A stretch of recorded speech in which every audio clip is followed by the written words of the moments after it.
Hi, everybody. I'm John Lux. I'm the Executive Director of Film Florida, and welcome to another edition of Film Florida Friday. Film Florida Fridays are interactive conversations about current topics, initiatives, and relationship building in Florida's film, television, commercial, and digital media production industry. Film Florida Fridays are free, of course, but if you like what you hear, please consider donating $20.22 for our 2022 fundraising campaign. The donation link will be posted in our chat box throughout the discussion. You can also find that on our website. In a moment, our guests are going to introduce themselves. Then I'm going to ask them some questions to get things going. During that time, we're going to ask that everybody keep their microphones on mute to avoid background noise. After we've gotten through the initial questions, we'll open up to the audience for questions and conversations. At that time, though, please use the hand raising function so we can call on you. We want this to be conversational and interactive, but we also don't want everybody talking at the same time.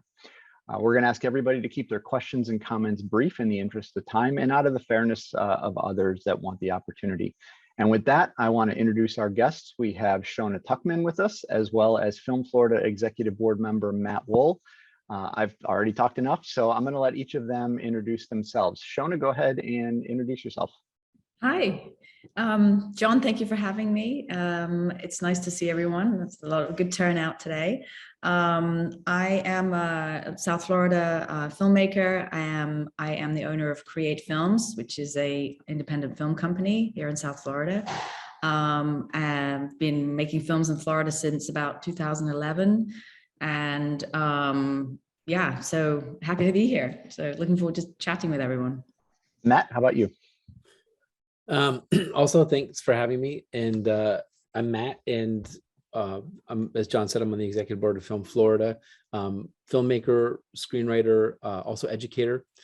So have been making films for a while, and also teaching since about, on and off since about 2011, 2012, something like that. Excellent. Well, welcome to both of you, and thanks for joining us today. Shona, let's start with you. First question. You didn't just wake up one day and become a filmmaker. So how and where did you get involved in the industry from the beginning? No, you don't just wake up and be a producer. But I definitely always wanted to work in the business since I was very young. So I've always had a sort of eye towards the goal. But when I first came to South Florida, I worked as a production assistant, PA, and worked my way up. There was a lot of production back then, probably about 20 years ago. I'm kind of aging myself now, but I worked at numerous production companies, freelanced, and just kind of worked my way up. And then one day decided to go out on my own and produce, commercials and TV and things like that. And then ended up sort of realizing I wanted to be a bit more creative and started writing feature screenplays. And the first one that I wrote was, I filmed in South Florida, was Finding Joy, which I know we've chatted about before, but I might be jumping ahead of myself. No, that's good. Matt, how about you? Where'd you get your start? So I'm going to condense this as much as possible. So when I was a kid and my family, we didn't have a lot of money. And so during the summer, instead of going to a summer camp, I literally worked at a Shakespeare festival. It's like whenever they needed a young prince to die, because usually the young princes die, like I was one of the young princes, and I also helped build the sets and I also ran lighting. So that sort of got me the bug. Then when I was in high school, they filmed a movie called Sweethearts Dance in Vermont, where I grew up.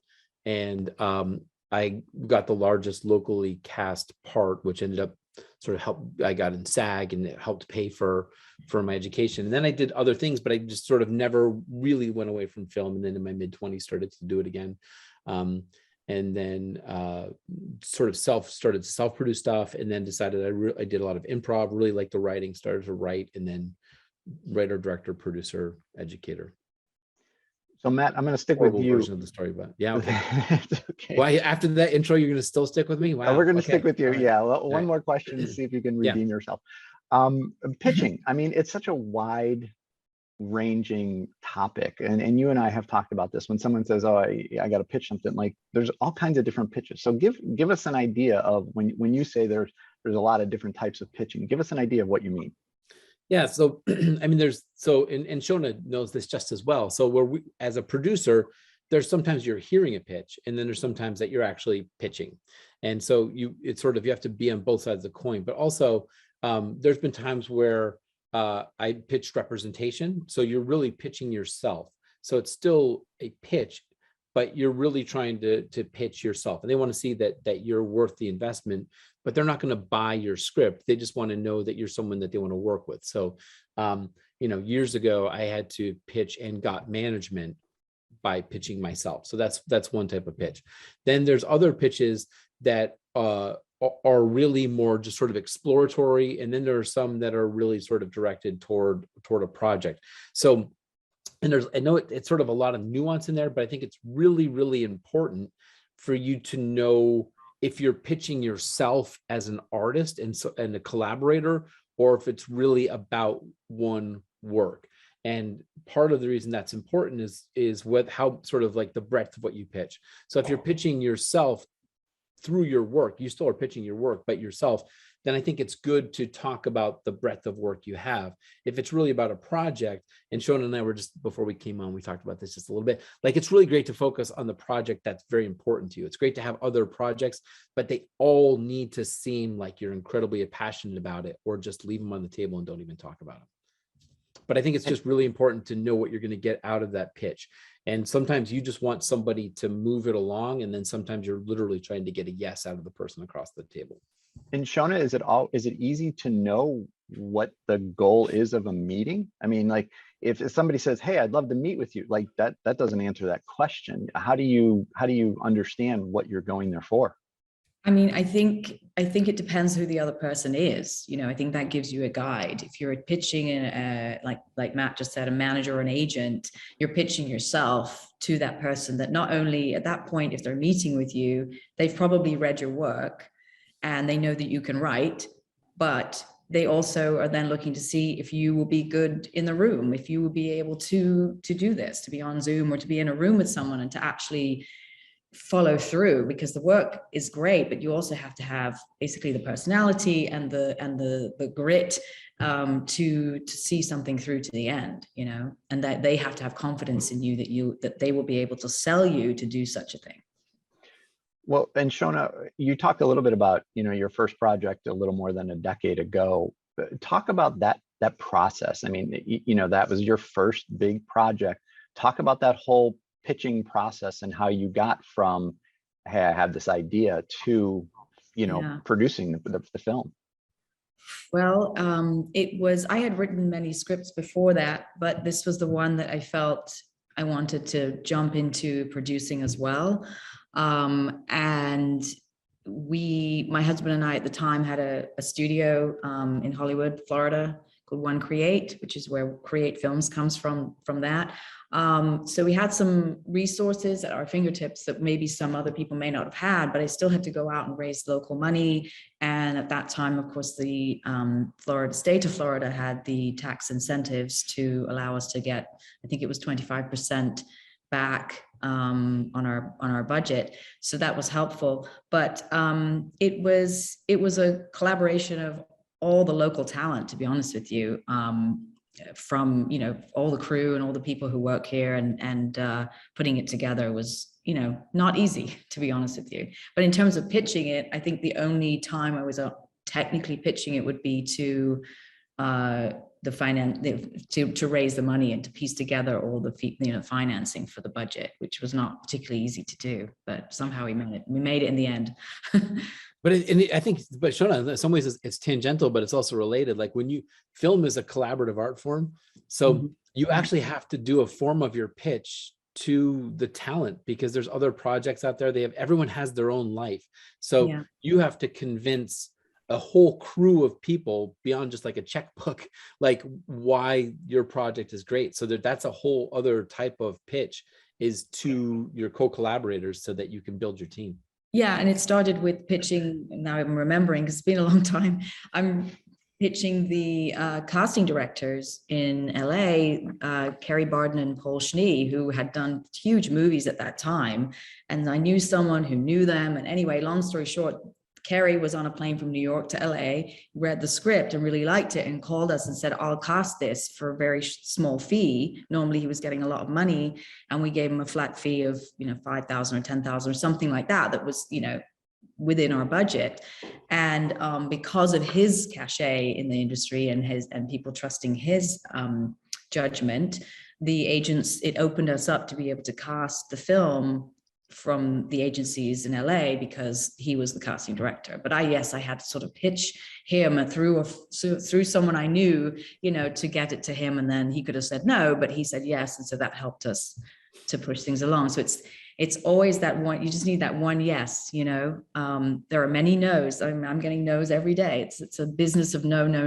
And it's not just on the beginning end. It's even when you're in it and you've made a number of films, you are always going to be told no. Yep. So you just have to get used to that. And I think, Matt, you mentioned earlier, having a thick skin. I mean, it's that is true, but also going beyond that, you have to accept that it's most likely going to be no. And then at some point there'll be something that will be a maybe, and then you celebrate that, and then it's a yes at some point, and then you hang on to it for dear life, basically. And I tell people that all the time. Sorry, John, really quickly. Yep. Almost everybody who you meet with, like 80 to 90% of the people you pitch, their job is to say no. Because if they say yes, they're creating work for other people. And money required. And money, right? Like, so it's this whole thing. So they're predisposed to say no.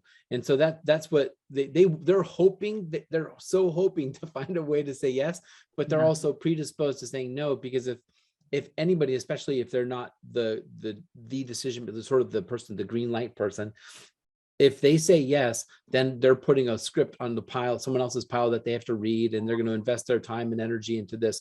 And if it isn't good, then it reflects badly on them that they thought this project was amazing. So you have to stand out so much to get that maybe or you have to give them a reason. They need a reason. They cannot say no. Yep. And I remember people telling me this in the beginning, and I'd be like, well, but my script's, it's good. And, honestly, they used to say, oh, they'll read the first 30 pages. That's not true. That's no longer true. I can read 2 pages and know if I am interested in reading the rest of the script or not. Yeah. And that sounds really harsh, but I don't have time to read more than that. If I know from the first page that someone's not able to write, then I'm not going to continue reading it, unfortunately. I hate to say it. Yeah. Well, Shona, you talked about the importance of getting that first person on the first project kind of connected. But once you finish your first project and now you are the one that actually have a real credit that people can point to, what was the difference between your first big project and your second one, which I think was War Story, that made it easier to point to, like, look, I've done this before, as opposed to the first time where you were, unproven? Yeah, no, it's definitely easier as you build a resume, because there's a trust there, and people know you can do it. So I'm trying to remember that. I think that War Story, the project came to me through my agents at Gersh. So I had come on to as a client of Gersh, the Gersh agency in LA, and they brought me the project because Catherine Keener was already attached. So they were looking for a producer for the film. So it's a bit of a different situation. Mm-hmm. I didn't write that script. I ended up co-producing it with Kristen Gore, who's Al Gore's daughter. And so we ended up going to Sicily and shooting the whole thing there because that's where it took place. Sorry, Florida. But we ended up, filming the whole thing there. And then we got, because we had Catherine Keener, we were able to get Ben Kingsley. In fact, what's an interesting story is that I had a whole conversation with Catherine about who should play that role. And she said to me, what about Ben Kingsley? And I said, he'll never do this. I mean, we were on a very, very low budget, basically no money. And she said, well, why not? Why not? I'll ask him. I said, he's going to say no. And I learned a lesson, because he didn't say no. The whole budget was $500,000. And Ben Kingsley flew from London to Sicily and worked for, I think, 5 days, maybe, for like SAG minimum, whatever that was at the time. And I learned a lesson that day that if you don't ask, you never know. You know, someone can always say no, like we said, they're going to say no most of the time. But in this case, we got a yes. And that's how basically with those two names, we were able to sell the film. We, premiered at Sundance, and then IFC picked it up, and based upon basically the cast that's in the film. And so that was one of those knock-on effects, but again, I'm not Catherine Keener. I mean, she obviously has a lot more pull than I do, but that's how that kind of came together. I think no doesn't always look like no either. Like you don't always get a direct no, right? And so one of the ways you can tell that you're sort of on the right track is to Ben Kingsley, if he's involved, if he wants to be involved, he's going to get involved. He's going to find a way to get involved. And I think that sometimes people take the soft no as they want that win, so they'll take it as a yes. I think it's really important to understand when people are really into it.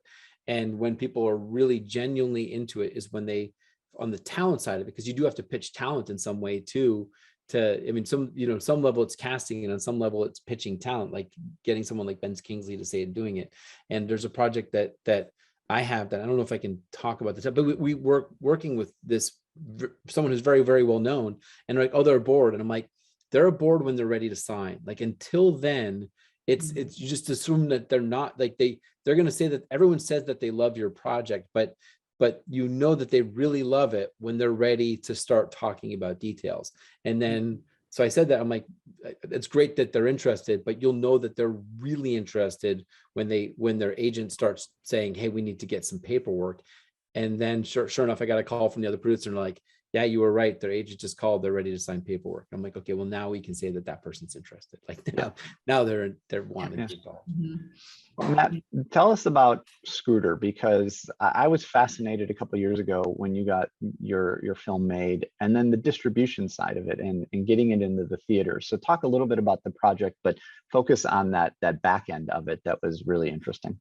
Yeah, so you sort of feel like when you get funding, right? So Scooter, a funder came on, and that's a whole other story. But because there was a little bit of pitching involved, but not really related to it. But then you have this thing that you need to make the world see, and so then the pitching starts all over again with distribution, right? And sort of on some level, and Shona stuff is sort of at another level of mine, but it's still sort of the same where I was out at AFM and had reached out to some distributors beforehand. So I knew what meetings I was going to have, and then met with other distributors there.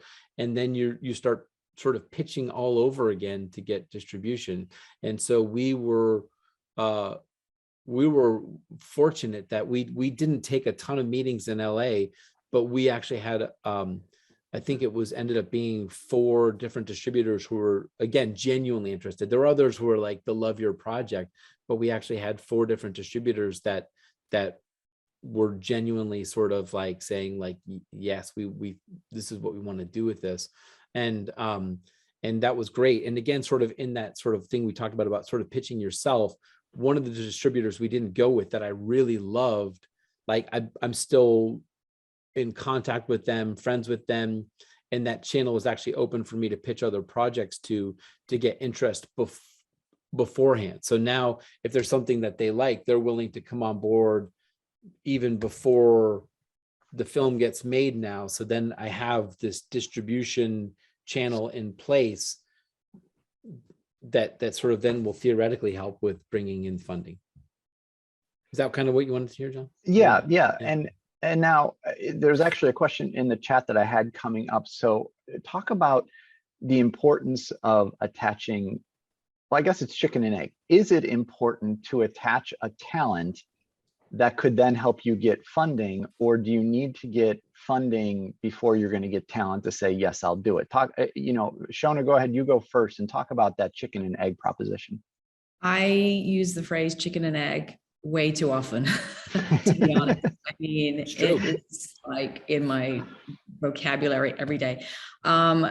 It's unfortunately, that is exactly what it is. Some projects, well, I'd say my approach has been attaching talent and then getting funding, because agents are not going to, well, let me put it this way. It's difficult because you kind of need to get access to the agents. I usually have to use a casting director. I have to bring somebody in, which means spending some money, so development money, to legitimize the project. I will often attach a director outside of that myself, by reaching out to people I know and the agents that I do know that represent those directors. But in terms of attaching talent, I think it's absolutely key to then getting the funding in place, because it really does depend on the project. So the film that I just did the most recently, Dr. Bird's Advice for Sad Poets, we ended up filming a short film here in South Florida to raise the money for the feature, because the script was really great, but a lot of people, the financiers, were not quite understanding it because it was sort of magical realism and all these sorts of things. So they needed to see something, and they needed to see that the director could actually pull it off. And so the short film sold that to the investors. I wouldn't do that on every project, but this particular one felt like that was necessary. And then we were able to attach, actors like Jason Isaacs and Tom Wilkinson and people like that, because they saw the short. Jason actually came on board from seeing the short film and then read the script. So it just depends on the project, I think. That's maybe not particularly helpful, but it's sort of a gut feeling that you get. Right? Does that sort of make sense, Matt? Is that how? Yeah, I think the other phrase that I use a lot is house of cards. Like, we're building a house of cards. And so, like, you're trying to make this thing that is amorphic and has no structure have structure. So eventually you need to have all the pieces in place.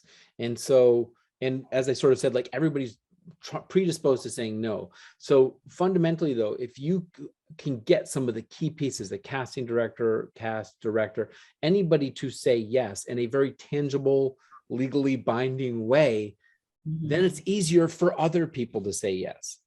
So I think that attaching cast and meaningful cast, like, and that's a whole separate discussion, but you have to have really, really honest discussions about what level of talent will drive what.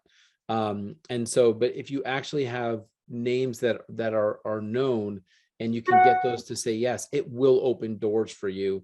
It will help you out, and it is structural. If they're just sort of like, oh yeah, I'm interested, let me know. Like, but and I don't even think a letter of intent is necessarily strong enough. That's a whole separate discussion probably.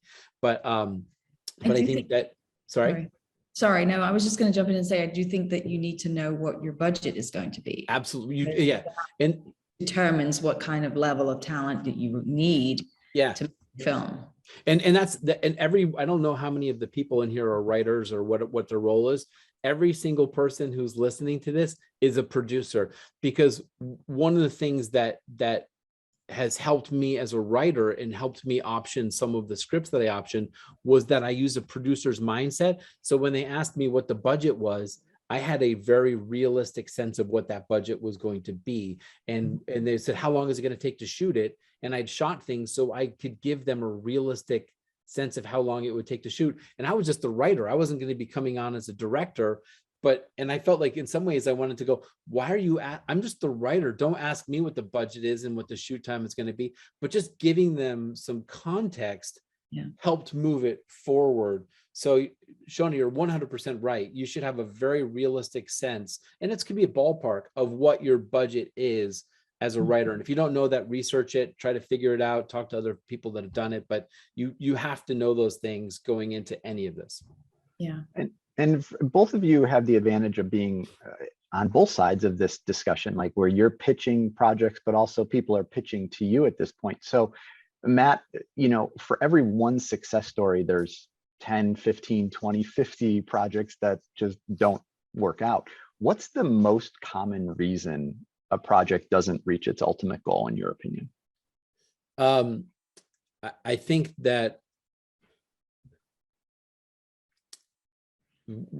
fundamentally we still consume story to learn I mean, I'm going to get a little philosophical here. Like we do it to somehow reflect our humanity. Like there's some stories are pure escapism, but fundamentally we go to learn something about ourselves through our characters. And so often a script either doesn't do that, or the person can't convey that in a cinematic form that's an hour and a half to 2 hours long. And I know that's sort of like a big sort of highfalutin answer. There's a lot of other specific things that people who don't really have a mastery of their story. I can't tell you how many people I've met with that have a great story, but they don't understand why. And then when you work with them, it actually gets worse. Mhm. And then you go, oh, wow, you didn't even understand what made it great. And like, certainly when you do rewrites, not every rewrite is like a home run where you go, yeah, that's perfect. But some people just don't even understand why they have a great story. And that's a whole other thing. But to me, it's just, it's stories that aren't great. And you can have a very good script. Very good is not good enough. There are so many scripts out there right now. This information's old, but the Writers Guild of America, this is like 10 years old now. They were getting about 16,000 scripts registered every single year. Wow. And the scripts from the year before didn't go away. Mm-hmm. It's not like you're like, oh, you had your year, you're done. So at any given time, there's 100 to 150,000 scripts circulating out there. To stand out in that, you have to be exceptional. Yeah. Mhm. Well, and it's amazing how many phone calls we get from people, not that we have anything really to do with producing films, but think that they are the one. And you know, they all think they are the one. And Shona, I mean, if I had $1 for everybody that called us and said, got a great story, got a great script, I just need to find funding. You know, like if there was a 1-800 film funding number, I mean, clearly I would be giving it out. So what's your advice for somebody that is just trying to find funding? I mean, like, is there a magic key to the whole thing, or is it again just piecemealing a lot of different things? Shona, please tell me. Yeah. Is it, where's the I have the secret. I'm not sharing it. No, honestly, my second favorite phrase is reinventing the wheel, because I feel like I do that every single time. My husband's a business owner, and he makes him crazy. He's like, how is this not a business? This is, shit show, basically. It just, there's no do this, then you do this, then you do this. That doesn't happen. It's never happened to me. And what's worse is if you tried to do that, you'll fail. Like what worked the first time, if you tried to just do that again, that's almost a pure recipe for failure. Exactly. I know it's crazy, but I think that like I said, the funding, you've got to give people some reason, tangible reason to say, oh, this is a real project. It's not just a script. It's got more going for it. It's either got a director, or it's got a piece of the talent, or there's maybe a little bit of funding is in place, or the budget's done, the schedule's done. If you have this whole sort of package, basically, then people are more likely to take it seriously. But the funding comes, I think, really once you have a lot more pieces in place than you would like. To be honest, it's the house of cards. You have to have some of those pieces in place.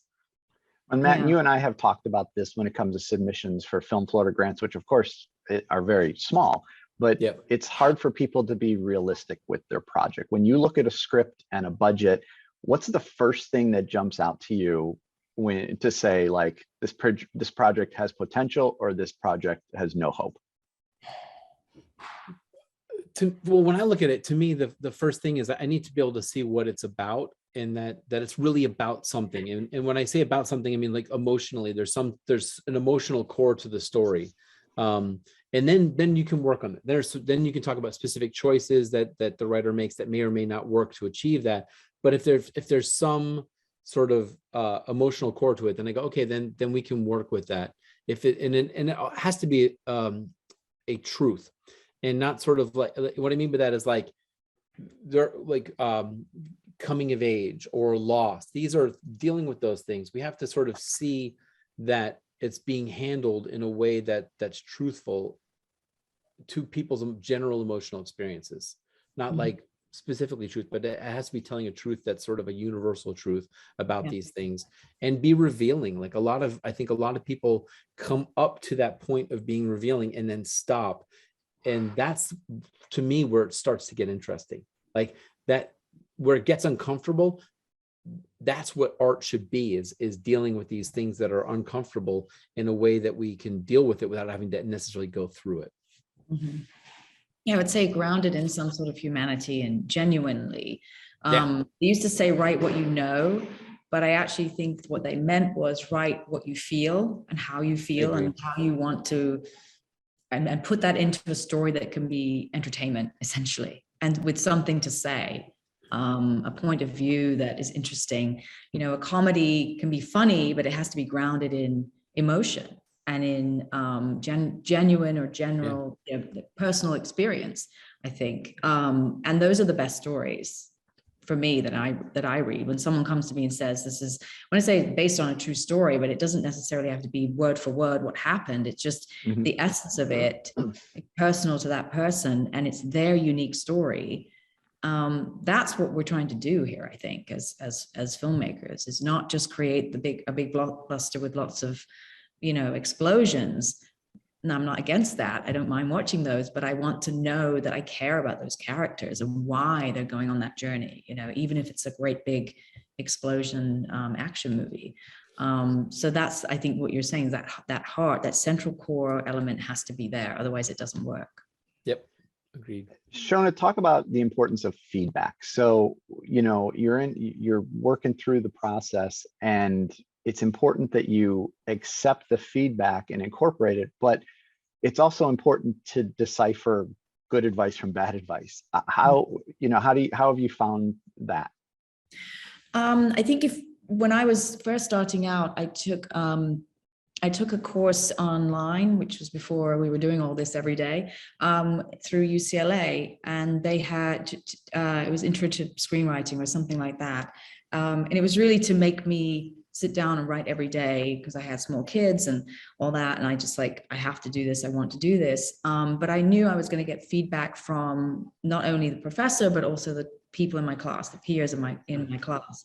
And at the end of it, I had a script, and that was, it showed me how I should write the script, and how, meaning sit down every day, write a certain amount of pages, and keep going. Then I would say, you know, submitting that script or any script that you've written into the, you know, the competitions, the contests will give feedback. You additionally, if you place in a competition, that's giving you feedback that you actually might have something that's quite good, depending on what level you get to.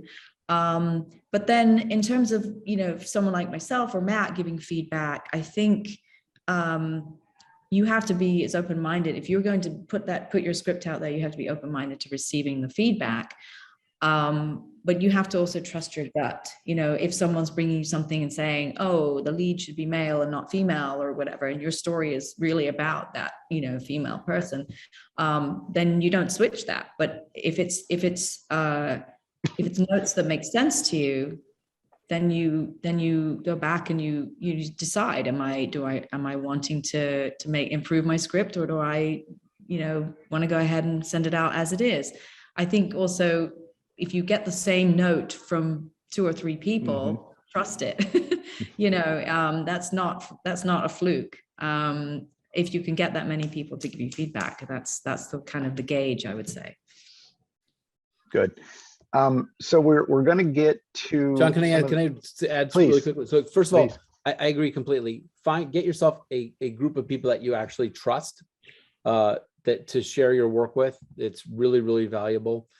People who will be critical, but also help you make the goals, that they're really got your back also to make the work better. I think that's really helpful. The other thing too is when you get notes, think about the note behind the note. So it's really easy. So somebody may, you know, and I'll be really quick, but I was pitching to a pretty major company, and they came back, and at the beginning of the script, our character was ordering a sandwich and asked for avocado, and it didn't sort of work out. It was like this little diner, and they're like, why do you want an avocado in your sandwich? And we got 3 paragraphs of feedback about this person ordering avocado. And the whole idea behind it was, this was a zombie film. And what we sort of decided is like, everybody's main issue with zombies is we just disagree about diet. right? Like that's really the problem. Like otherwise zombies would be like cute and you get to see your family and friends again because they're coming back, but they eat us and that's the problem. So we wanted to show is like our main character also is sort of having an issue with food in another way. It was a sort of a funny little tangential thing. We got this note all about avocado. My writing partner at the time was really pissed. And he was like, I can't believe it. I can't believe they focused on that. And I was like, you're missing the point. We lost our reader on page 10. On page 10, they're focusing on an avocado and not on the story. And so from this horrible, dumb note, we actually restructured our whole first act and the script got way, way better and ended up getting optioned a few years later. So you have to get to the note behind the note and don't just be dismissive, like that's the stupidest note because it's about an avocado. Really hear it, really genuinely try to get to it, and then you actually can truly improve. Yeah. You're muted, John. I'm muted. Sorry. I do that every month. I do it. Yeah. Okay, so we have a couple more questions that I have ready for Matt and Shona. I'm trying to keep track of these ones coming in on the chat, and then we'll open it up also. One of the ones I just want to touch on really fast because it was the most recent. Will state incentives come back to Florida? If I knew exactly when or how or any of that, I promise I would tell you. But here would be my opinion is, will they come back at some point? Yes, I think they will. I don't know exactly when, but don't wait for that. Like, don't use that as a crutch to, you know, as a reason why you're not producing something or writing something or you know, working on something. Don't use that as a crutch. It really is not a good idea. Just work through it. If an incentive happens to be there, great. If it doesn't mean you still can't figure out a way to make your project. So just touch on that one. How important is it to create a pitch deck, and what's most important to be included if you do one? Shona? Yeah, that's a good question. Again, what I was saying before about creating this as you know, cohesive a package as possible, that would be something that I would include. When I'm sending a script to an agent or you know, another producer to come on board, I've got the script and the pitch deck are the two attachments basically. And so within the pitch deck, it's usually, well, it depends if you have a director attached or not, but it will give the information about the story and any attachments that you have, actors or directors and things like that, or cinematographer, any of the people that are involved in the story, I mean, in the project.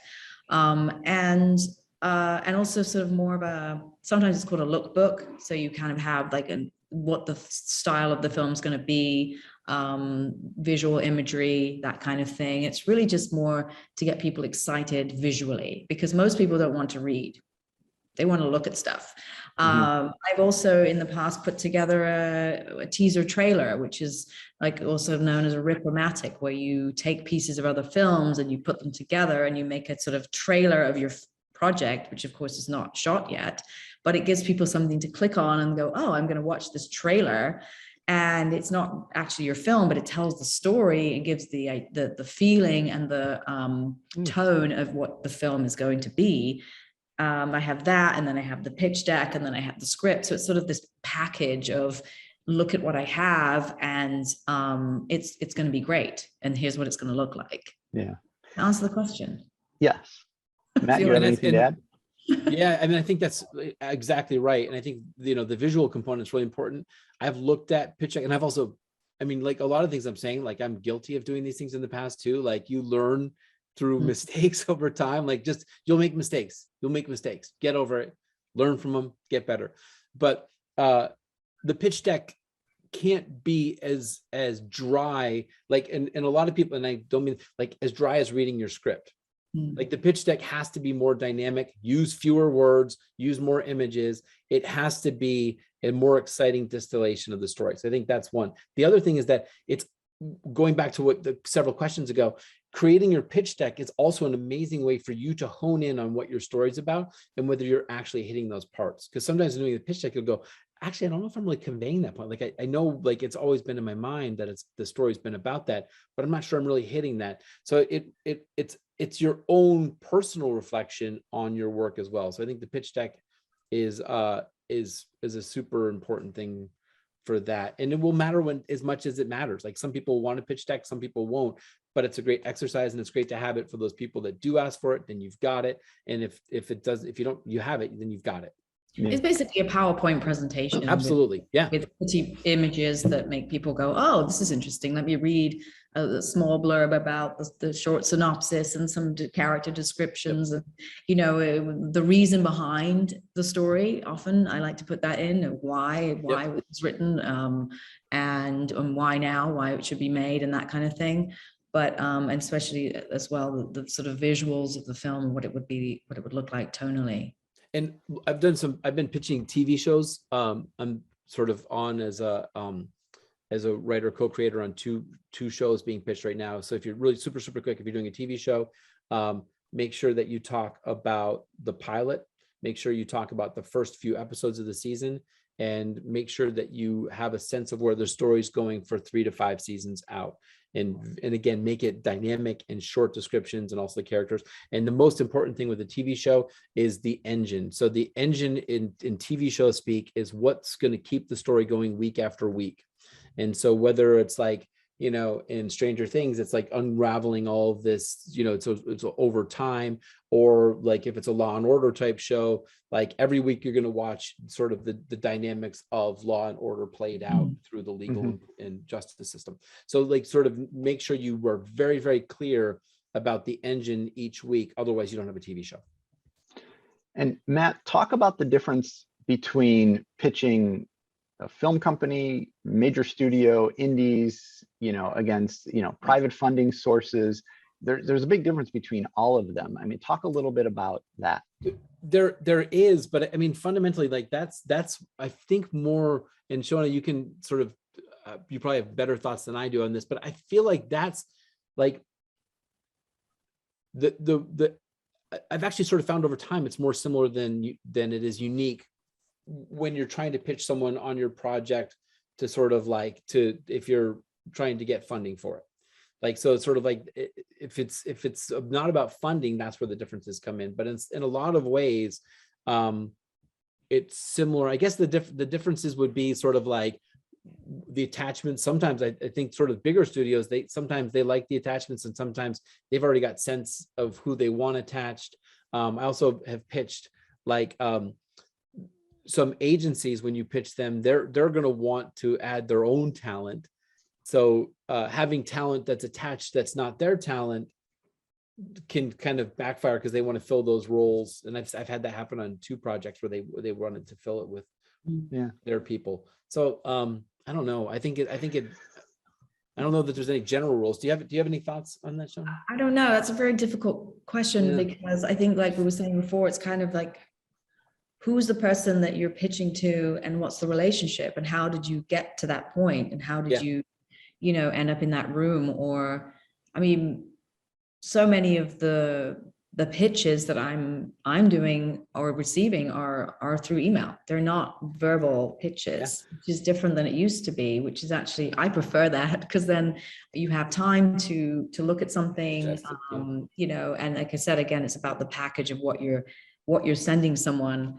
They need to open it up and be excited right away about the project, or about the type of, genre or whatever it is that they're looking for. I mean, I know when I open certain things, it's definitely not going to be for me, or actually that sounds like a really interesting idea. I'm going to read that. So it just depends on the person, I think, that you're talking to, and you kind of have to go with your gut on a lot of it. Matt, talk about, getting a project from initial concept to rolling cameras is enormous. Like, I mean, that's a beast. What is the mental mindset when you've gotten through all of that and then you're ready to roll camera? Is it like, holy crap, we actually got here, but you still haven't actually done anything because you haven't, filmed anything? What is that kind of change of mindset that you've gone, in some cases, years and years and years talking about something, and now all of a sudden you actually have to execute it?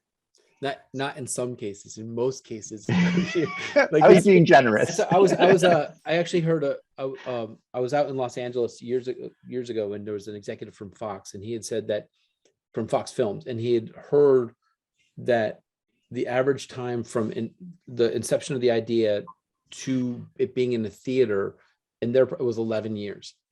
And he's like, that feels long. He goes, but it does, unfortunately, it doesn't feel like it's too like that far off. Yeah. So it's years. I know for me, like when I've gotten on set, like it's a surreal moment, right? So you because it's this thing you've talked about literally hundreds of times to co-collaborators, like all your cast, your crew, your friends, you've pitched it, like other producers, students, whatever, you've had this discussion so many times, and then all of a sudden you sort of are there and you're either ready or you're not. Like, at least that's sort of how I feel. And then you sort of, and in some ways you just have to let all of that go. Like none of that matters. Once you're on set, you have to let it all go. And like, I know there's times when I was like, oh, I had this other version of this scene. It doesn't matter that you had this other, like none of that matters. What matters is you're there. And I actually quote Donald Rumsfeld way too often as well, which is, and I'm not a Donald Rumsfeld guy, but he always said, you go to war with the army you have, not the army you want. But in filmmaking, it's 100% true. You go to production with the tools, the budget, the cast that you have, not the one you envisioned all the way through the process up to that point. And you've just got to let it all go and create the best art you can. Yeah. And it's really 3 times you're making it, because you've written the script. Then when you go to shoot it, it's another story. And then when you edit, it's a whole And other. then you edit, yeah. And then you edit, you're like, didn't see that. And then it's like, well, that doesn't work. What are we gonna do? Like that. Yeah. I love that, but it's not going to ever see the light of day. Yep. Well, let's talk about the distribution. So in many respects, I mean, making something is the easy part. Making sure people other than your immediate family see it is really the hard part. So I don't really have a specific question other than to say distribution is crazy. Shona, like, talk about that. Oh, there's so many different routes to take. And then of course you have to understand the difference between domestic distribution and foreign distribution.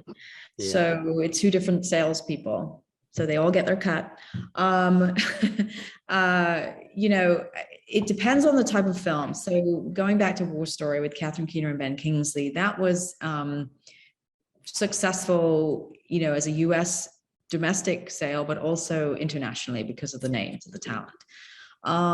With the one I just did with Dr. Bird, yes, we have Jason Isaacs and David Arquette and Lisa Edelstein and all these names, but our 2 leads are 2 young actors who are kind of, I want to say up and coming, but Taylor Russell was in Lost in Space and Waves and other things.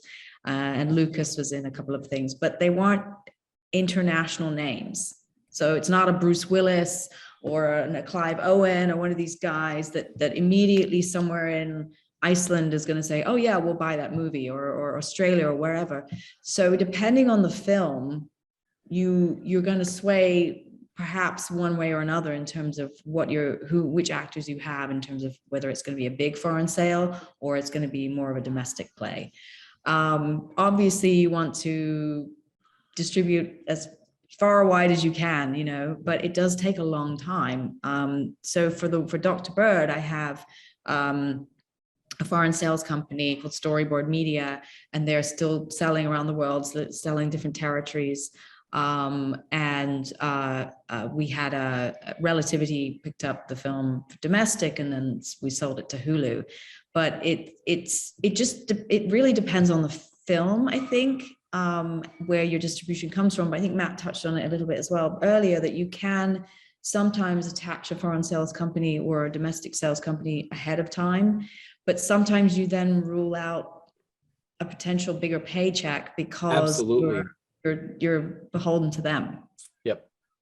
And pre-sales, like international pre-sale, like cast when it comes to international. Like if you have a real name that's going to mean something in Germany, right? So that's the other thing, is people think they have somebody attached that matters. Like, are people in Germany going to know that name? Because if so, then you can pre-sell, but you can pre-sell that market at a very reduced rate. So you can have guaranteed distribution, which is nice, but just know that you're going to get probably 20 to 30% of what you might get selling your film after the fact, like, because pre-sales is a whole other thing in distribution. I guess that wasn't even really the question, but yeah, but it is like the international markets.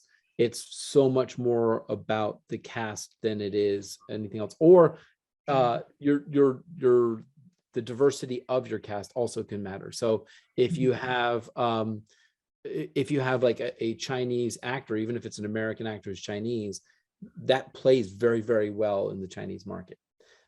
If you have even a little bit of your film in Spanish, that can very much help you with Spanish markets. There are things you can do like that, but don't change your story to go after those markets. Just know that if you happen to have those elements in your story, that you can leverage it in those ways. Makes sense. Makes sense. Okay, so we have a handful of questions in the chat that I'm going to try and get to, but if anybody has any questions that they want to jump in and ask directly, go ahead and use that hand raising function, and we will call on you as we get through some of these. Okay, question from the chat. Some talent, especially top talent, require a deposit. How do you handle that? Also, do you have an entertainment attorney attached early? I've never paid a deposit up front for an actor. That's not something that's normal. Once you have your financing in place and you're doing contracts with talent, with their agents, usually through whoever you bring on as your entertainment attorney for the project, and their entertainment attorney, that would be when money would be exchanged. But there is no deposit directly to an actor, in my experience. Good. Yeah, same. One of the things that you may see, again, it depends on sort of like what sort of angle you're going with, but the closest thing I've seen to that, and not in a couple of years, so I don't know if it still was, you used to have the player pay kind of thing where you would have a contract of basically saying like, if for some reason you don't make the film, the actor still gets some level of paycheck.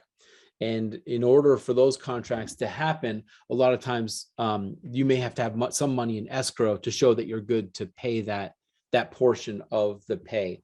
But I don't think that happens as much anymore either. But that would just be the closest I've seen to that. But having an entertainment lawyer is good. And again, a lawyer that you trust and it's going to really understands it, because I actually met with so in screenwriting, one of the things you have to deal with is arbitration. So if multiple writers get involved, then basically you have to get into this arbitration process to figure out who gets top billing and da da da da. And I met with an entertainment lawyer who has quite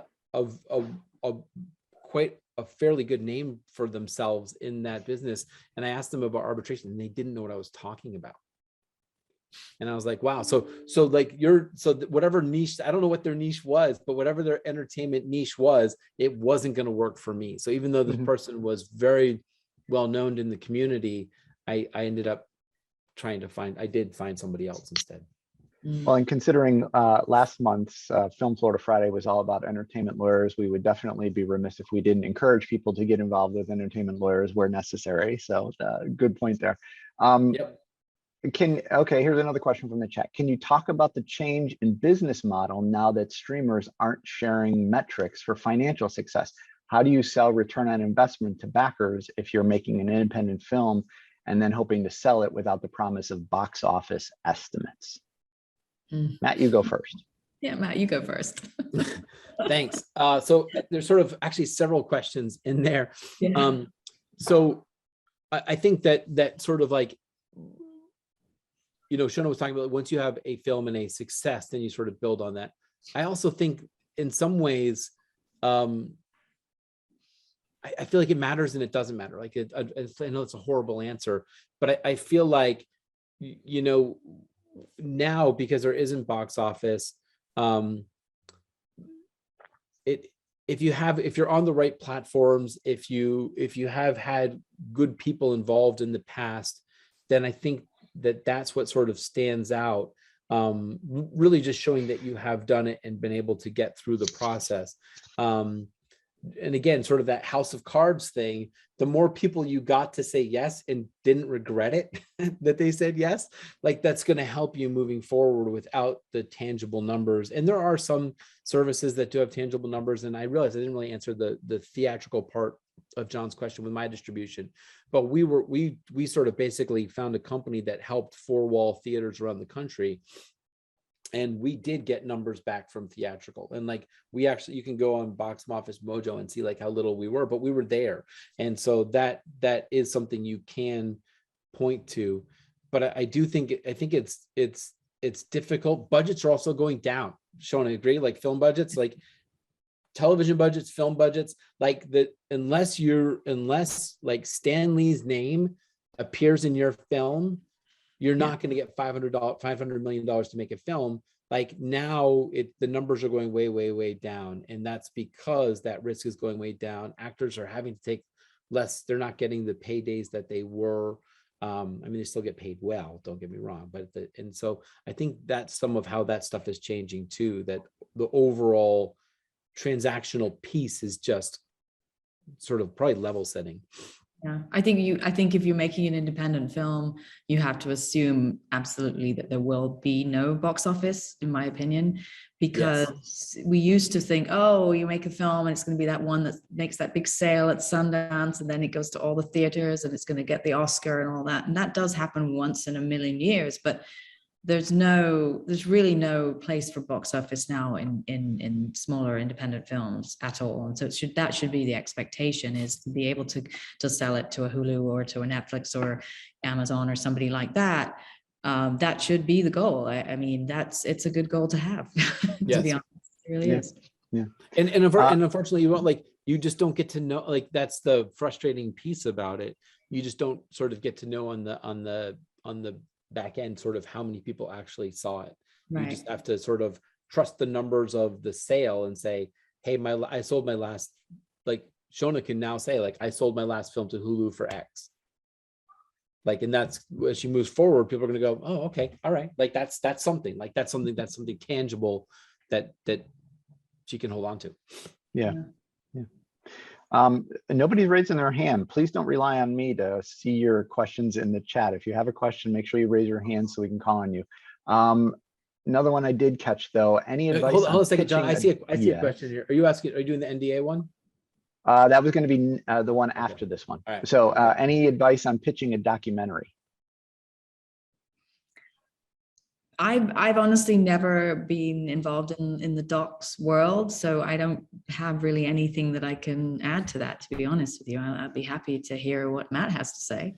Yeah, I have. And so it's the same thing. It has to have an emotional core. And what's hard is a lot of documentaries, people oftentimes come to a documentary because it means something to them, but you have to find that universal truth in the documentary, and everything holds. You still have to, like, if it's a true story, who cares? If it's the true story of Malcolm X and you have some that's going to matter because people know who Malcolm X is, right? But if it's just like the true story of John Lux, and John Lux has an amazing story, it has to be nobody cares.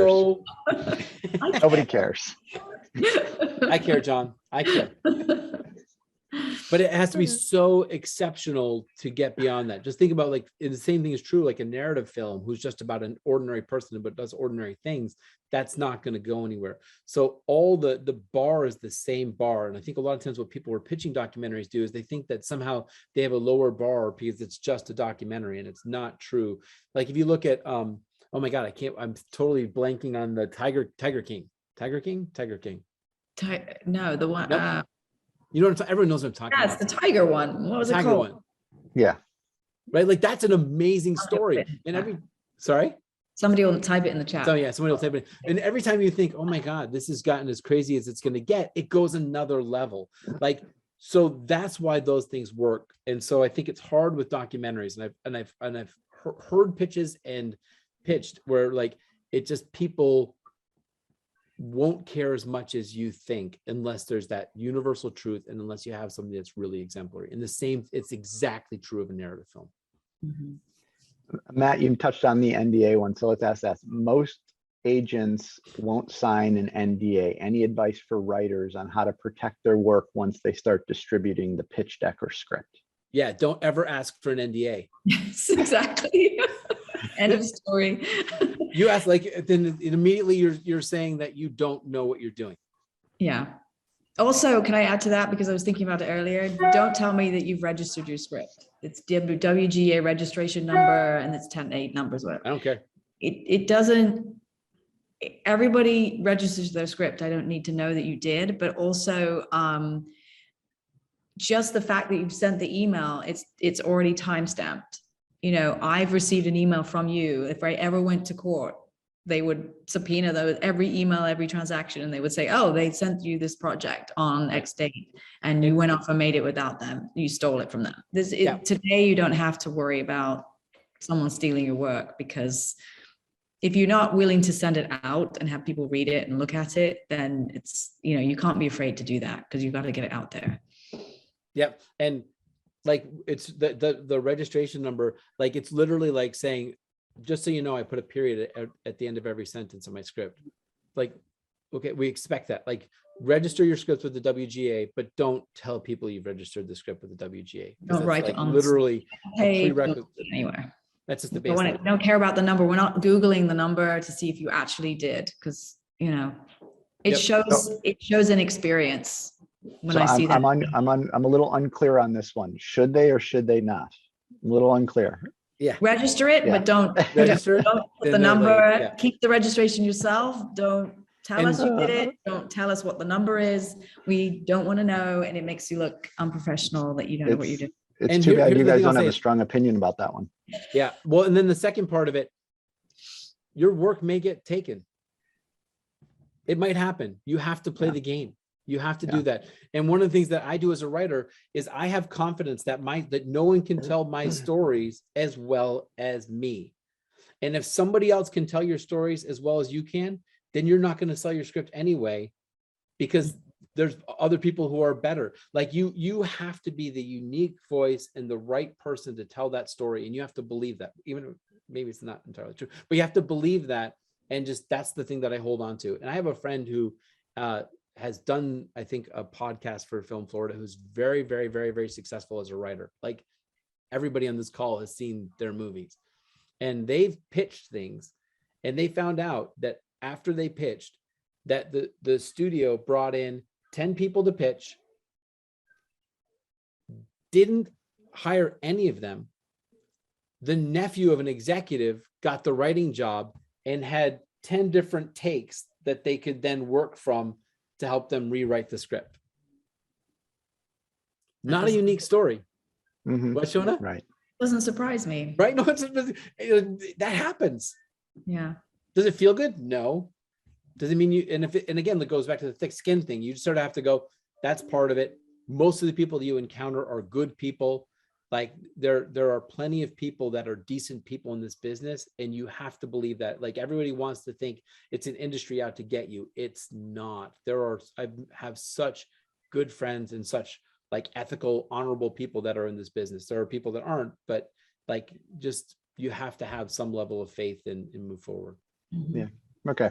Let's see. Just saw a question. I'm taking the product placement approach to fund my film. Can this hurt selling your film to a network or OTT platform at the time of distribution? I haven't done that to fund the film. I've placed product in my films to sort of add a little bit of extra, but mostly, for example, JanSport, the backpacks. The last film we did takes place in a high school. You know, we needed backpacks for the kids, and we were able to get free backpacks, basically. I haven't used it as a way to fund a film personally. Have you, Matt? I've had several producers who, actually 2 different producers on opposite ends of the country who optioned my films, both tried to use that as part of the funding metric, and neither of them have had the success that they thought they would. And it's one of those things that's like, people hear about these stories, like there's a few success stories out there that sort of make their way. And so then I think the potential of it is overinflated. So not to say that you can't do it or won't do it, but again, in that house of cards, generally to actually get a realistic, like helpful sum of money, you have to have a lot of other pieces in place before you get to that product placement. And I wouldn't worry about it damaging your OTT or anything like that on the back end more than an actor choice would, right? Like, so if like, again, I'll use John, you're here. So if I have John Lux in my film and John Lux is famous, that's not going to hurt. Like whether I've used Jansport or not, it's going to be any more impactful than if I've hired John Lux. Like that. Those are the big choices to focus on. That said, if your product placement is something controversial, like, Smith and Wesson, then I don't know. Yeah. All right. So Marjorie, got your hand. So I am going to add your spotlight and go ahead and unmute yourself and ask your question. Hi.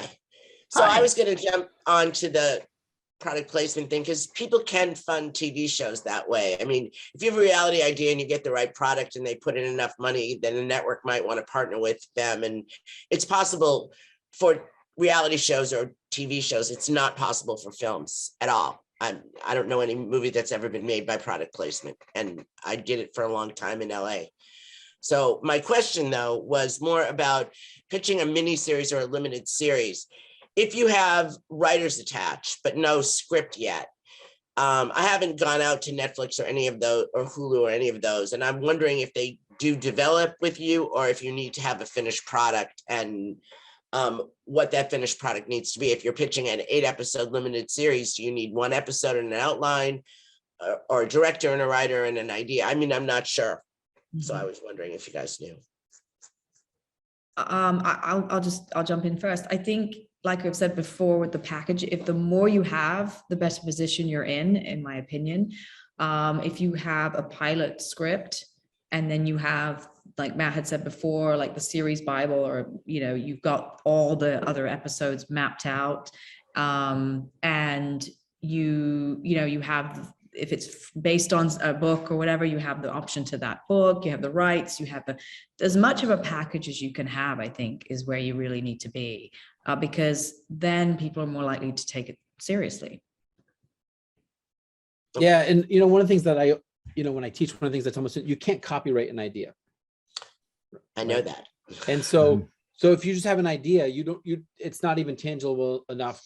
No, I have intellectual property. I have a book. I have an option. I have. Great. Great. I think that's great. I think you still have to have at least one of the episodes done, I would say. And the other thing too, this just happened. A friend of mine, I just heard about this last week. A friend pitched Netflix on a limited series and they're like, great, can we make it 3 seasons? And it was totally designed as a limited series. And they gave the right answer, which was, we'll figure that out. That's a good problem to have. That's a great problem to have, but just know your limited series. Like they want to know that there's a possibility for future. They may. So just be ready that I would not at all be surprised if you get asked about turning your limited series into an actual show, like with seasons. And it's a great problem to have, right? Like, no, Netflix, I only wanted 1 season with you. I'm done. I'm going to go out and start the process over again. All right. Thanks, Marjorie. I am going to bring down Trish and add your spotlight. And Trish, go ahead and unmute yourself and go ahead and ask your question. Hi, everyone. Thank you, Shona and Matthew and John as well. And Shona, I am also taking classes at UCLA Extension. So go Bruins. My question is, are you finding it difficult pitching in the land of reboots and remakes? Because I am finding it extremely difficult, that I'm coming up against, oh, well, we're just doing reboots. Oh, well, we're going to remake that. And it just seems that new projects are on the back burner when it comes to what's going on in everywhere, especially on network, I think.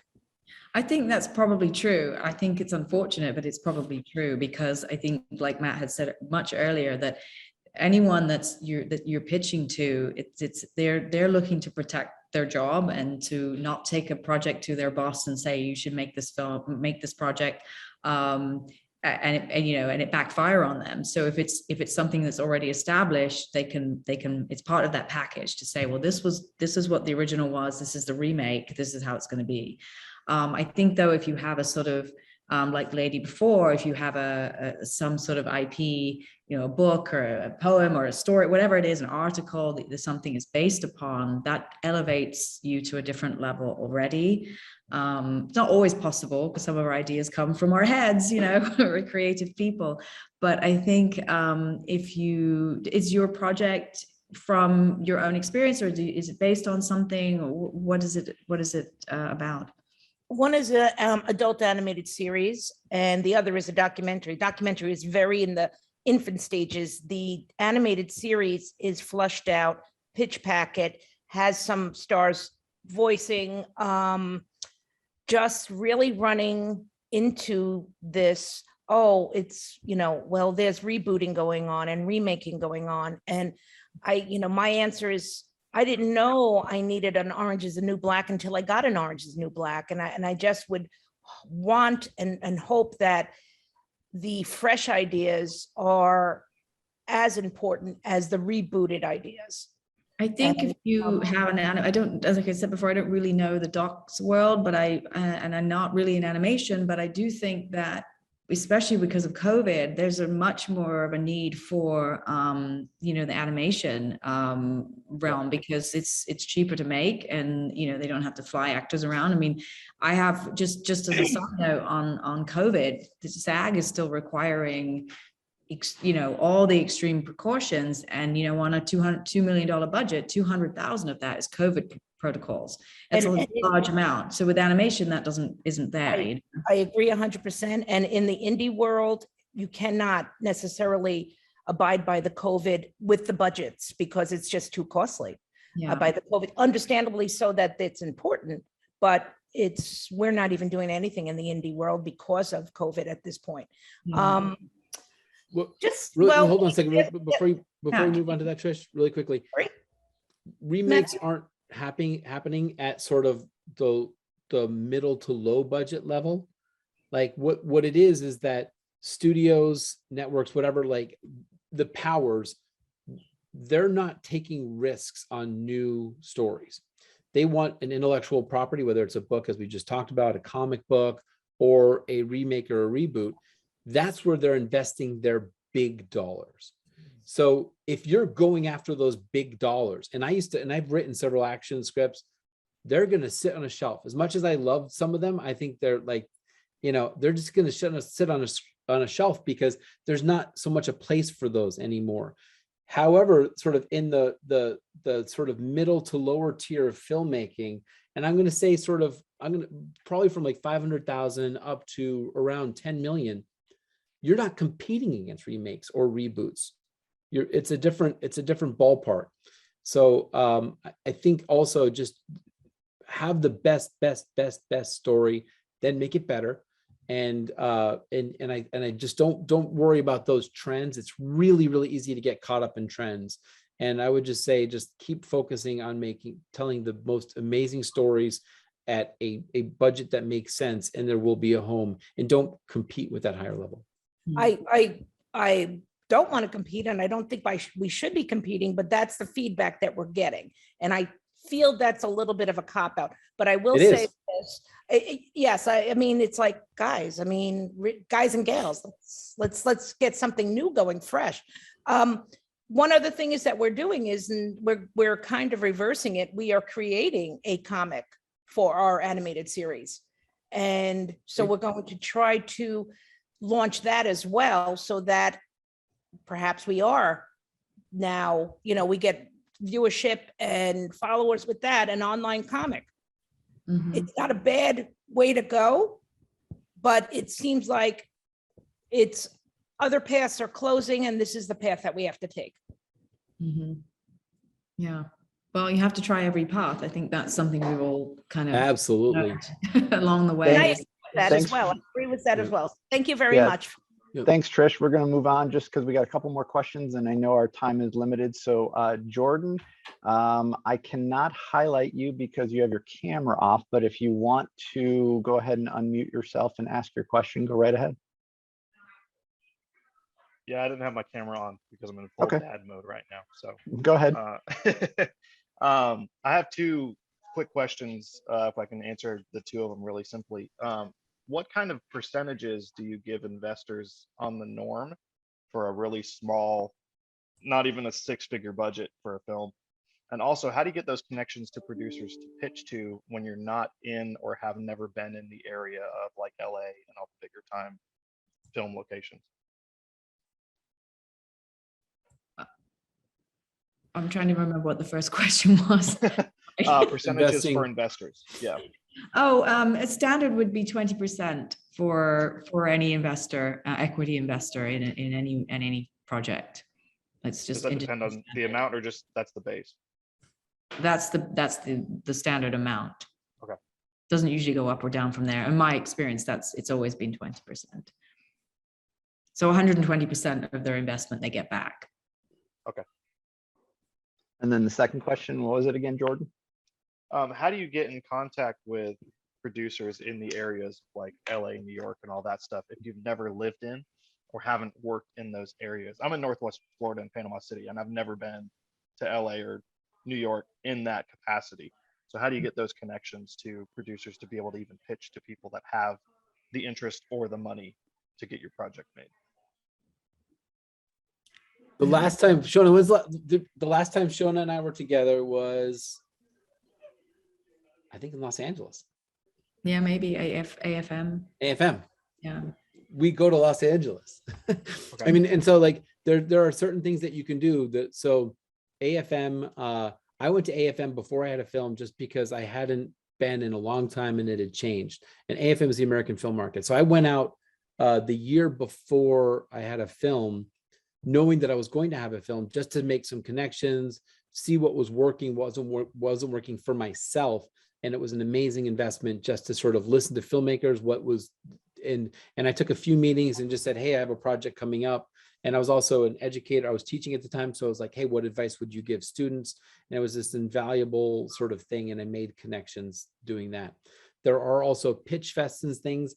They're pitch fests are not, you're never going to sell anything at a pitch fest. It like is incredibly, incredibly rare. But again, you're really just, all you're doing is sitting across from a table and trying to build a connection. And there are people that I met at the pitch fest that then I was able to go back to and talk to later on. So I think that if you don't, the house of card thing is like, it's also true for your network. And someone that is an assistant and is like, has the worst detail in the world, which is going to a pitch fest, that person's going to move up. And if you build relationships, then hopefully they'll go along with you. But I think if you don't have the connections, I think those kinds of things are a good place to start, and work every connection. And also don't burn your connections. If you have a connection, don't run to them 30 times because they're not going to hear you out the 31st. No, I try not to. And I'm new in the selling side of it. I do a lot of commercials and things. So I'm learning the things I didn't learn in college. But I appreciate you guys' time. And that does help because I can look at those things and try and get a feel for going out to some of those events, and that could help me make some connections. I appreciate that. All right, thanks, Jordan. We have a couple more, so we're going to see if we can get to as many of these before 11 o'clock as we can. Anastasia, go ahead and unmute yourself and ask your question. Hi, can you guys hear me all right? Yes.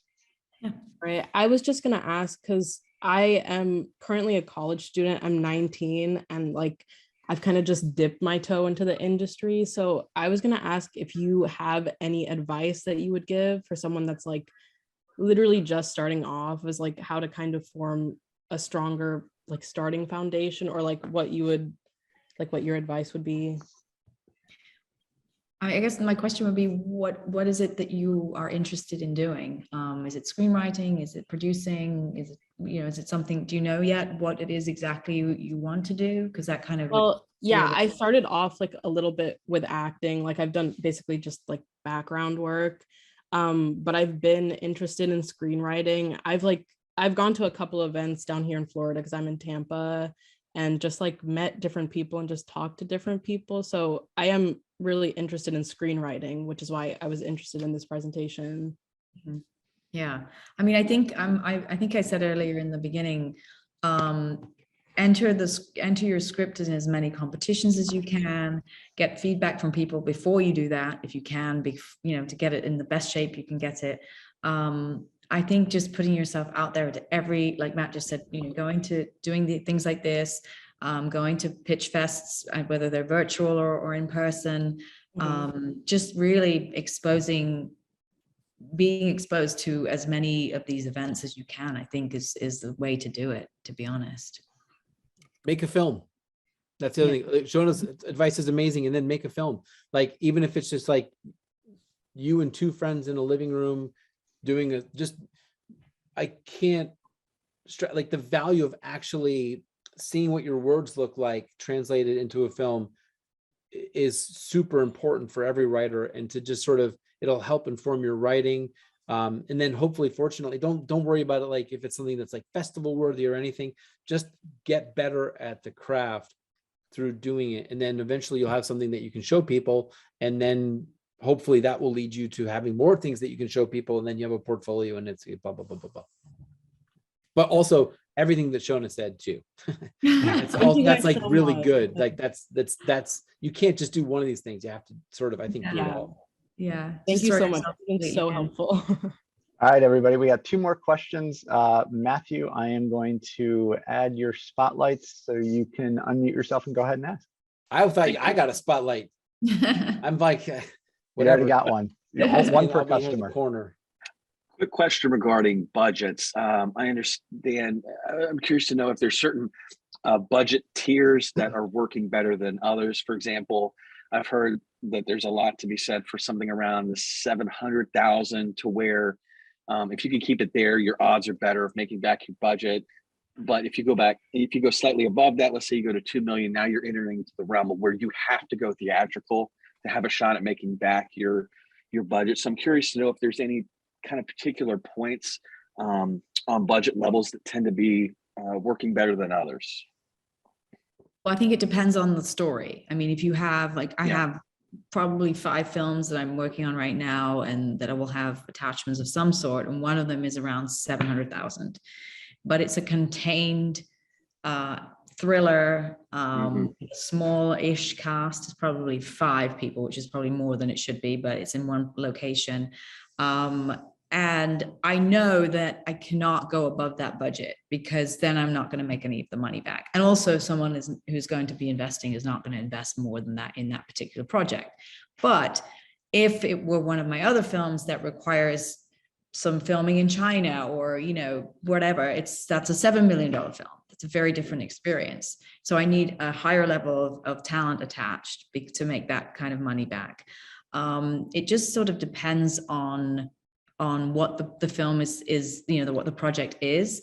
But there's also different levels in terms of the budget, where if you hit a certain amount, I forget the numbers, but I think it's like 750. If you go over that, you're into the next tier in terms of what you pay for pension and health and all of these sort of fringes, as they call it. So there's different levels. At some point, it doesn't make sense to go above it, because if you're $1 above it, you're wasting so much of your money not on the screen. It's going to the pension and health, which is good. People need that, but when you're making a film, you want as much of that money to be on the screen. Sure. Matt, I know you have more to add. I think that's pretty much exactly right. I felt sort of like that $2 million. I actually sort of think it's a little bit lower. I think it's probably like 1.2 is sort of like, you want to, but there's all the fringe stuff that sort of kicks in, like Shona said, around 750, that makes it problematic. The bottom line is, you're spending other people's money. Like, at the end of the day, you're spending other people's money, and everything you can do to be a good steward of that and keep the numbers as low as possible, it's going to serve you well throughout the process. And I think that that's something that people forget, and they sort of get a little bit cavalier in their budgeting. And so I think that that's one of the things that served me well, is being able to come up with a realistic budget, so that when other people who do this more than I do look at it, they may take issue with some of the numbers, but there's no like overall like padding or fluff or unnecessary expenses. They look at that and go, yeah, that's what it costs to make a film. And they might have disagree a little bit. So I think what I would just add to it is just keep it as low as possible, no matter what it is. I do think the under $500,000 right now, if you can put all the pieces together, the cast, a competent crew, a good story, you're not making the sacrifices. If you can be in that $300,000 to $500,000 range, I think that's a really nice sweet spot right now. Also easier said than done. But it also comes back to, is the script excellent? Right. If That's the script's not great, you're wasting the 500, you're wasting 300, 500, whatever you're wasting. Right. The script has to match that logistics wise. Yeah. Okay. Yeah. And then if you have a really great script, you can maybe get an actor, like I said, with War Story, it was 500,000. This is a few years ago, of course, but Right. it just, because it was so low and because I had two names, it was a lot of luck, be honest, a lot of luck.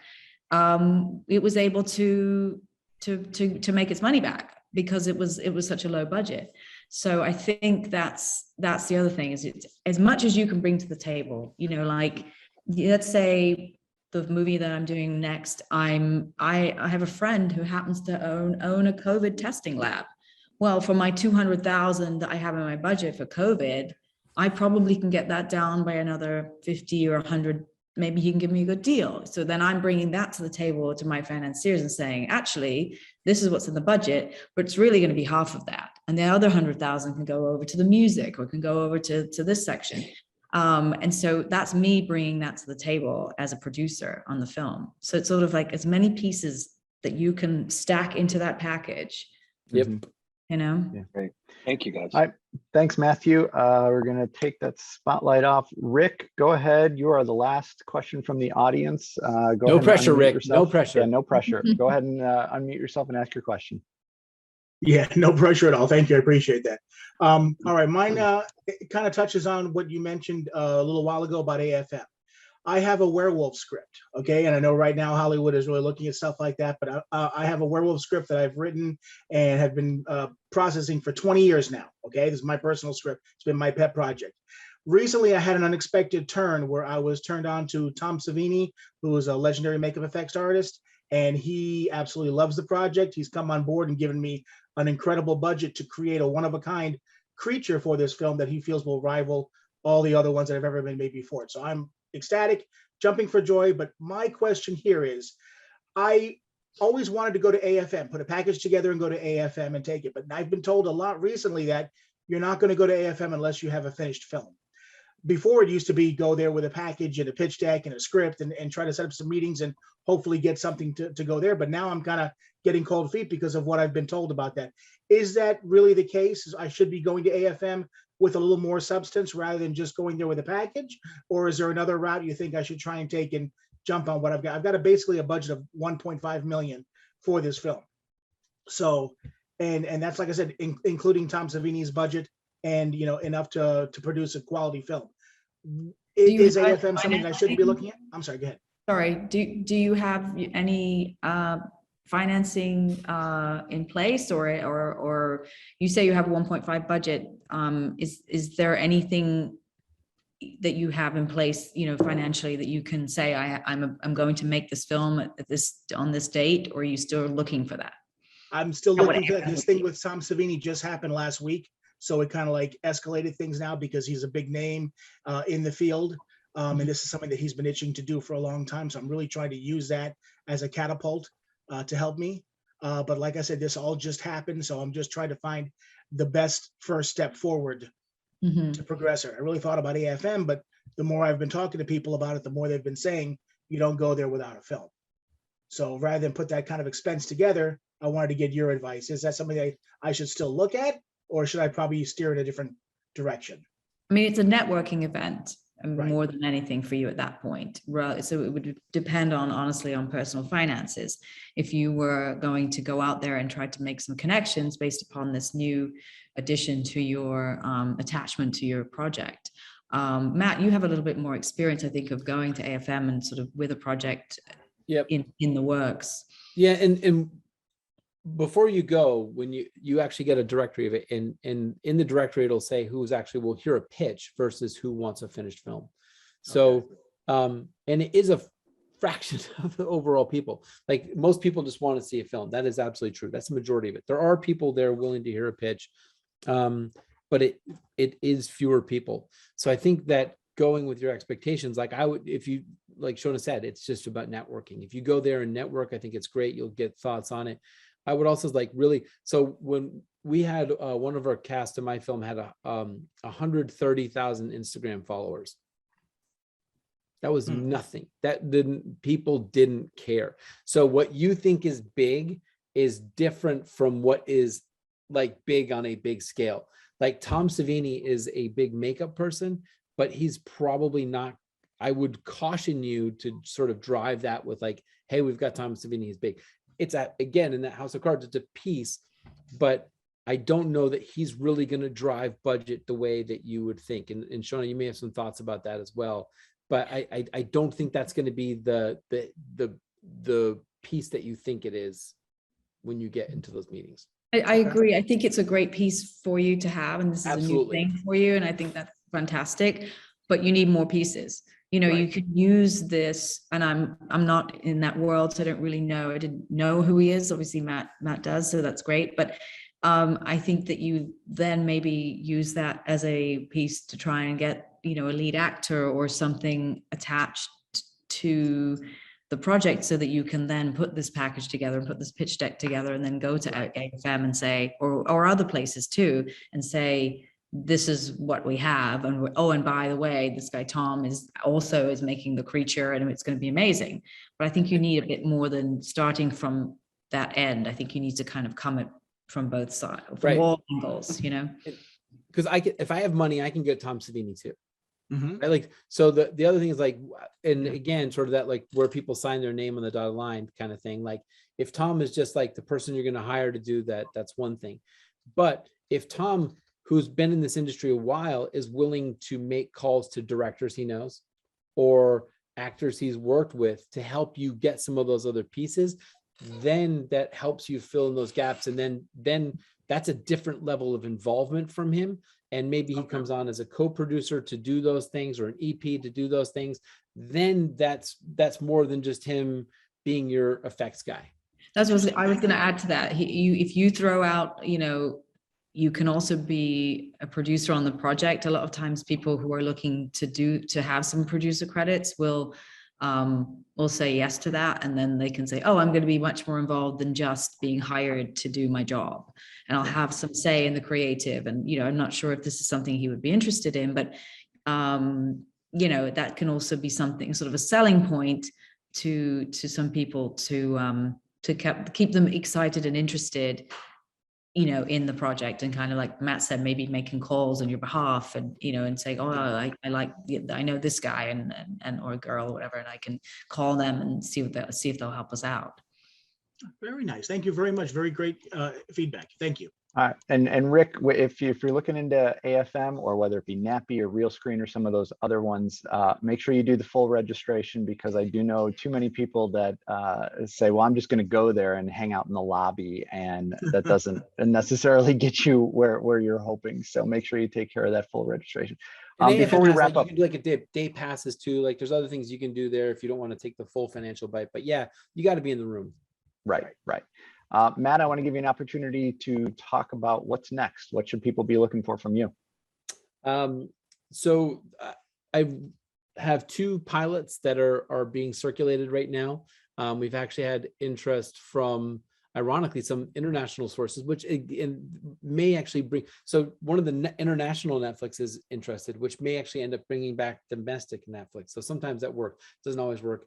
But we're waiting to hear about that. And in that house of cards, we have 2 household names attached to it, and it's still a slog sometimes because it's never a sure thing. So those are the 2 sort of most current things that I'm thinking about.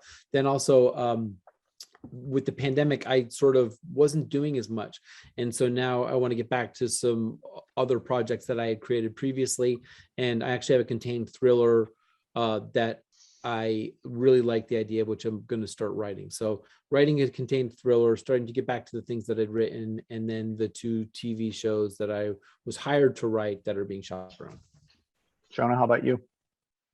So other than of the sort of 4 features that I'm producing, 2 of them I wrote, and one of them that I wrote, I'm going to be directing for the first time. So I'm really actually excited about that. I never thought that I would be, but thank you.